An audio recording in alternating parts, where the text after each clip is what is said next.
Hi guys, good morning, good afternoon, good evening from wherever you're watching from. My name is Rhoda Adeyemi. Welcome back to my channel. So today, like I said in the previous video, that I want to address common belief common belief or general belief people have about people who travel abroad. Before we left Nigeria, myself and my family, like it's a common thing, though I don't share that viewpoint or perspective, that whenever people travel abroad, like they go there to make huge amount of money, like they are going there and as they arrive there they become rich overnight, that kind of thing. No, I don't believe in that, but a lot of people back at home do believe that, and this make them to be so demanding. Like they expect their family members to start sending them money, start sending them goods and different kind of things like that. And when their family members are not doing these things, they tend to see them as being stingy, or they call them akagon, or something like that. But they don't know what their family members are actually going through in the abroad. Sometimes people back at home, their lives are far better than some of their family members that are over here abroad, because here you can't sit even when you are sick. Most times you can't sit without working, because if you sit even if you want to take break from work, go on vacation, it must be planned. It's not something you just wake up overnight and do, because if you don't plan towards it, you have bills start piling up for you, and before you know it, it will be too much for you to be able to pay, something like that. So people should stop nursing the feeling or having that belief that when their family members or friends travel abroad, they are there to make a lot of money. It doesn't work like that, and it's high time a lot of people changed their perspective when it comes to issues like this. I want to talk from experience, and sometimes we believe that when you go to Canada, things will change for you. You have a better life. Or not just Canada, like travel abroad. This, that. One thing I want people to understand and know is that you are going to a different country entirely, and it's more like you are going there to start all over again. All over again. And mind you, in the few times I've spent here, I realized one thing, like, if not for bad governance or poor administration, or should I say poor or maladministration, it's the same thing. In our home countries, like a lot of African countries or a lot of other countries are better off some of these Western countries.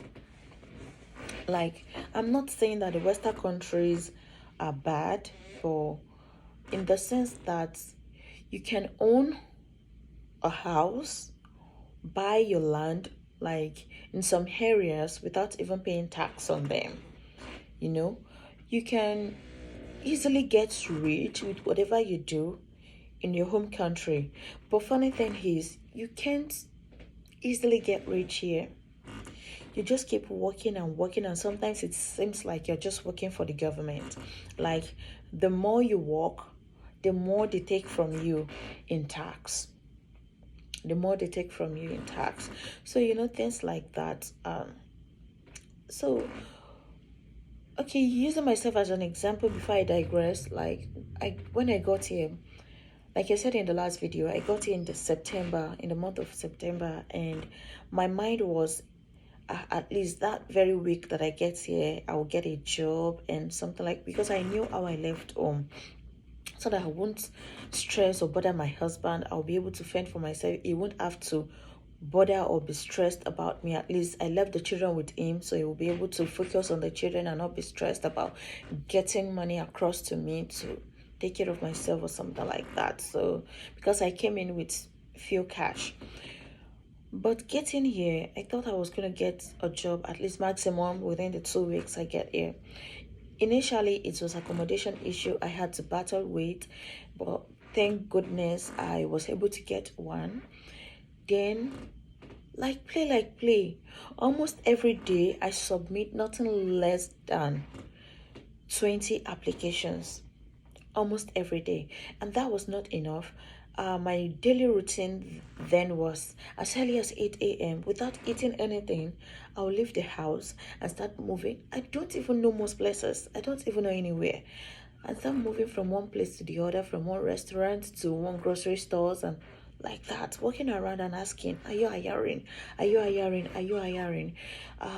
Like I was even ready to do cleaning job, you know. I wasn't looking for uh a white collar job or one fancy position. I was just looking out for a surviving job, like something that will pay my bills. The first week, nothing showed up. The second week, nothing showed up. The third week, nothing showed up. The fourth week, and the whole of September, nothing showed up. It was getting at me, and I was already feeling depressed, sad. Like I can't eat what I wanted. I can't eat the way I want. I can't eat, and I didn't even come with food stuff at all. That is how, or should I say, that was how bad it was, because I couldn't afford to come with. I could remember my last pay before I left home. I used it to stock up the house back in Nigeria for my family. And I came with just Gary that my mom bought for me and palm oil. No, sorry. Gary that my mom bought for me and egusi and blended pepper and dried pomo. That was all I came with to Canada. So the second month, October, it started like that too, and I became worried, so worried, so worried that paying my second month rent was so challenging for me. Like I don't know what to do, I don't know how to go about it, but fortunately for me, God sorted it out for me. So it went on like that, and what I'm trying to say is don't expect to get a job immediately you come in to, or you go into a new country. Don't expect to get, I'm not saying it works the same way for everybody, but just to be on the safe side. Do you understand? If you're that person coming in, just have it at the back of your mind, like it is not a land full of roses, like the way it is being portrayed. Like when you come here, you just start picking, or you have jobs readily available for you. It's nicer if you have people here, if you know people here, they can easily recommend you. But for someone who knows no one or has no one, it might be challenging and you might be lucky. So just have that in mind, because like I said, I didn't get a job until 31st of October, and I came in the first week of September. You see how long that was? And funny enough, there are some people that it was longer than that.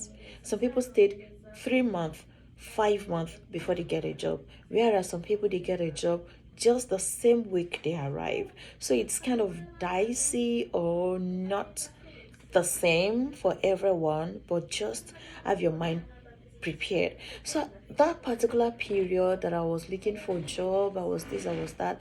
When my younger brother calls, like it would be like, so the way it used to sound to me, that's my own like definition of or understanding of his tone, like as if I wasn't doing enough, like I wasn't applying, or maybe I was being lazy about it. Like it shouldn't be that hard for me to get a job, but I didn't act as if those words or that tone get at me, but I know he's saying that or sounding that way because he's not here and he doesn't understand how things are here. So I wouldn't blame him for that. And in the midst of that, then I began to wonder, like, my family don't pester me. They don't even ask me for something. So I'm not talking for myself in this aspect.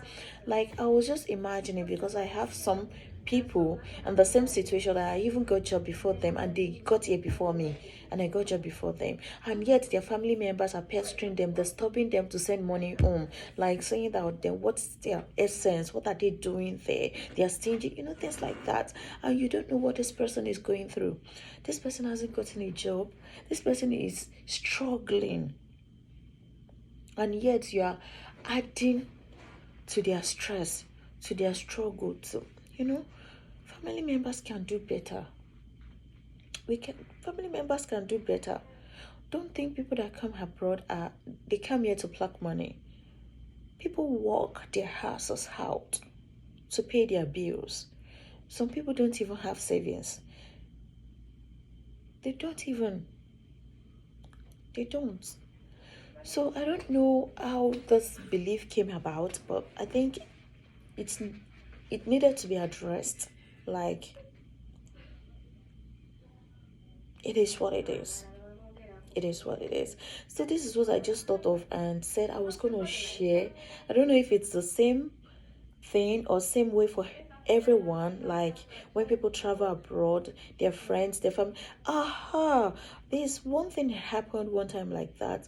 Someone someone heard, I don't know how they hear about it. Someone heard that I had relocated, and the next thing the person sent to me was an epistle telling me on WhatsApp that children, she wanted to register them for WAEC, but she doesn't have money. Her husband is late. There's a lot of things. They don't have what to eat. They don't have food stuff. They don't have this. They don't have that. Like, funny enough, that's the first time the person will be sending me personal message. We've never had the cause to we've never had personal conversation like that, and that was the first message the person will be sending me. Personal message. You don't even know. I don't get. I'm here as a student. I'm struggling. I could remember when I first got here, and when my family came around, my husband and my children, I was still the only one working. My husband didn't get a job until the following year, February. I was the only one working to pay the bills. I know my husband, he was trying, and he's still trying, applying and doing everything. But still, even as a student, I work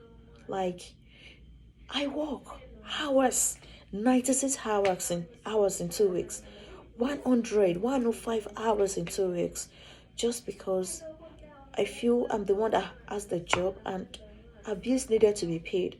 If my husband has the job, like, I wouldn't stress, because I trust him. He handles the finances in our house back in Nigeria. I don't have to stress on anything. He provides for us.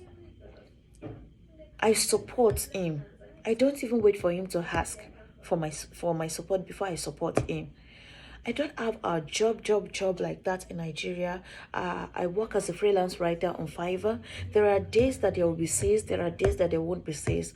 There are days when there are sales, like, I volunteer to pay the children's school fees. Things like that. So, like, when people travel, or when you hear that people travel abroad, don't think they are there to pluck money or become billionaires overnight or something like that. Be considerate. People need to be considerate. Like, think for them. People are struggling here. People are really, really struggling. If you see anyone give you 1 naira, if anyone sends you 1 naira, that person is very, very nice. Very, very nice. And this doesn't mean that people should capitalize on this and not do the needful when they can.